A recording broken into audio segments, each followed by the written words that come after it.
দেখেন আসলে আওয়ামী লীগের যে লকডাউন কর্মসূচিটা দেখছেন আপনারা, সকাল থেকেই দেখবেন এবং গতকাল থেকেই দেখবেন যে আওয়ামী লীগ, ছাত্রলীগ, লীগ জাতীয় কেউ আসলে রাস্তায় নেই।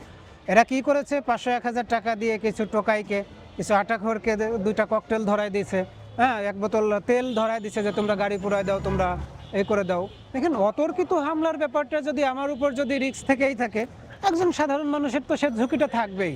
আমি আসলে একজন সাধারণ মানুষের থেকে নিজের জীবনটাকে খুব বেশি মূল্যবান সেটা আমি মনে করি না। হামলাটা করার জন্যই তো আমি একা একা দাঁড়িয়ে থাকি। আমি আমার মোবাইলটার লোকেশন কখনোই অফ করি না।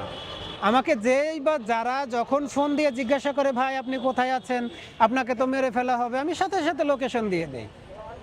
আপনি দেখবেন যে আমার ফোনের লোকেশনটা সবসময় অন করা থাকে, আমি সবার ফোনটা রিসিভ করি। ভাই এই জন্ম মৃত্যু এগুলো আল্লাহর হাতে, এগুলো নিয়ে যদি ভয় পাবো, আপনিও একদিন মারা যাবেন, আমিও একদিন মারা যাবো, এ নিয়ে ভয় পাওয়ার কি আছে বলেন?